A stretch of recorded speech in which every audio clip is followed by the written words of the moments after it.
बिस्मिल्लाहिर्रहमानिर्रहीम। अस्सलाम वालेकुम। इस वक्त इमरान खान ने ओपनली आकर ऐलान किया है हमने जिस मजहबी जमात पर पाबंदी लगाई है उसकी वजह है इन्होंने आकर कानून के तहत कोई भी काम करने से इनकार किया, रियासत को ललकारा, रियासती अमलदारी को ललकारा और रिट चैलेंज करने की कोशिश की, फसाद किया, अवाम और कानून नाफिज करने वाले इदारों पर हमलावर हुए और मैं कतन इसकी इजाज़त नहीं दे सकता था, इसीलिए हमने इनके खिलाफ एक्शन लिया।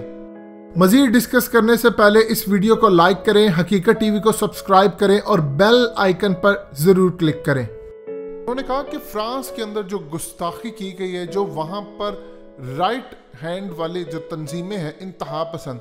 इन लोगों ने जिस तरह मुसलमानों के दिल दुखाए हैं, नबी पाक सल्लल्लाहु अलैहि वसल्लम की शान में गुस्ताखी करके हम इन इंतहा पसंदों को कहते हैं कि तुम लोग माफ़ी मांगो। उन्होंने कहा कि मैं मगरबी हुकूमतों से कहता हूँ कि हमारे नबी पाक सल्लल्लाहु अलैहि वसल्लम की शान में गुस्ताखी के ज़रिए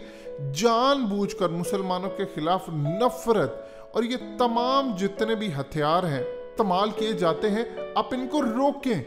ताकि क्लियर हो सके कि मुसलमानों के दिल की आज़ारी ना हो। ये असल में इमरान खान ने क्लियर मैसेज दिया है कि मैंने जो कुछ एक्ट किया या शेख रशीद या रियासती इदारों ने आकर जो कहा कि जी हम पाबंदी लगाने जा रहे हैं, उसकी रीज़न ये है कि इन्होंने रियासती इदारों के रिट को चैलेंज किया और सबसे बड़ी बात है कि सड़कों पर फसाद हो रहा है, लोगों की जानें जा रही हैं, पुलिस वाले मर रहे हैं। ये तमाम सूरत हाल इमरान खान ने क्लियर किया आके। लेकिन एक चीज़ इमरान खान अभी तक बता नहीं पाए, जो हकीकत टीवी आपको बताने जा रहा है कि इस वक्त यूरोपीय यूनियन ने इमरान खान को क्लियरली धमकी दी थी कि अगर आप फ्रांस का सफ़ीर निकालते हैं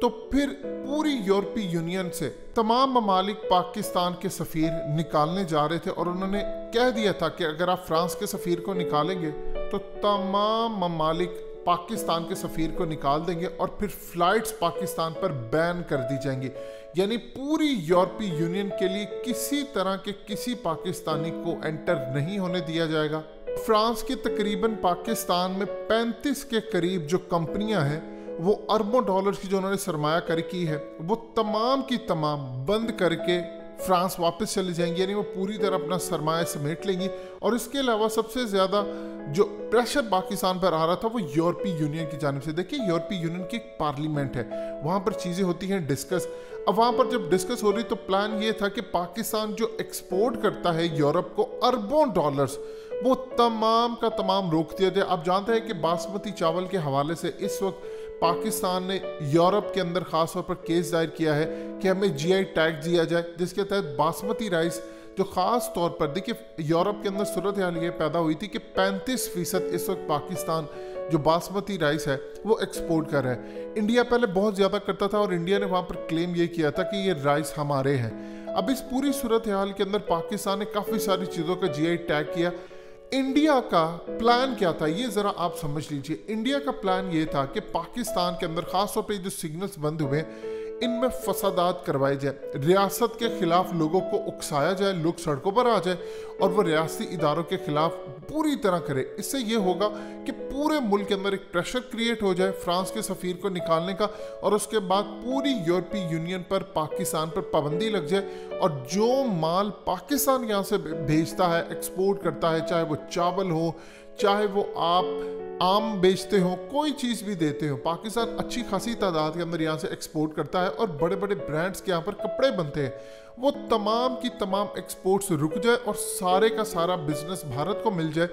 भारत का ये ग्रैंड प्लान था जिसको रियासत पाकिस्तान ने कुचला है। असल में प्रॉब्लम यह है कि आप देखते हैं कि टीटीपी ने किस तरह हमायत का ऐलान कर दिया। उन्होंने कहा था कि हम इस जमात को सपोर्ट करते हैं, शरपसंद अनासर पूरी तरह तैयार थे, तो रियासती इदारे पूरी तरह एक्टिव हुए। ये ग्रैंड प्लान था। देखिए, अमेरिका अफगानिस्तान में इस वक्त फंसा हुआ है बुरी तरह, उनको कोई वाक़या चाहिए कि वो पाकिस्तान को दबा सकें। इस पूरी सूरत हाल के अंदर रियासत ने फैसला किया कि इंडिया का जो ग्रेट प्लान है जिसमें अमेरिका भी शामिल है, दूसरी एजेंसियां फिर आ जाती हैं, इनके प्लान को रोका जाए और यूरोपीय यूनियन की पार्लियामेंट हो या वहाँ पर जितनी भी सूरत हाल है वो पाकिस्तान के खिलाफ बड़े लेवल पर पाबंदियां लगाने जा रहे थे, जिससे पाकिस्तान ना वहाँ पर कोई एक्सपोर्ट कर सकता, ना पाकिस्तान की फ़्लाइट्स वहाँ तक जा सकती, ना वहाँ पर कोई ऐसी सूरत हाल, और तमाम के तमाम यूरोपीय यूनियन की जितनी कंट्रीज़ हैं उनके जितने सफ़ीर हैं, एक तो वो उनको वापस बुलाते, तमाम शहरियों को मुल्क छोड़ने का हुक्म दे देते।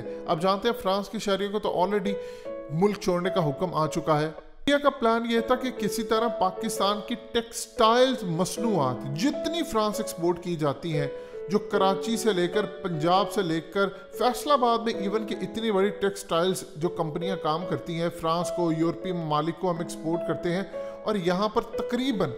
लाखों के करीब रोजगार है। अब इस पूरी सूरत हाल पर इंडिया चाह रहा था कि ये तमाम लाखों नौकरियां इंडिया शिफ्ट हो जाए और किसी तरह पाकिस्तान में हंगामा हो। दूसरी तरफ उन्होंने अपने जो स्लीपर सेल्स तैयार किए हुए थे कि जैसे ही जुमे की नमाज के वक्त कोई हंगामा हो वो एक्टिव हो जाए और निकल कर बाहर आ जाए, और इस तरह पूरे के पूरे मुल्क में एक बदतरीन हंगामा क्रिएट हो जाए, जिसके बाद ऑलरेडी जो इकोनॉमी थी वो डाउन हो जाए और पूरी दुनिया पर पाकिस्तान पर पाबंदी लग जाए।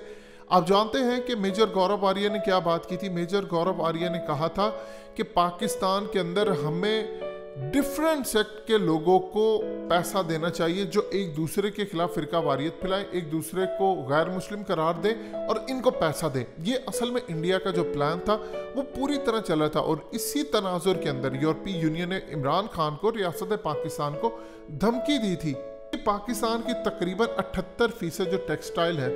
वो यूरोपीय यूनियन हम एक्सपोर्ट करते हैं।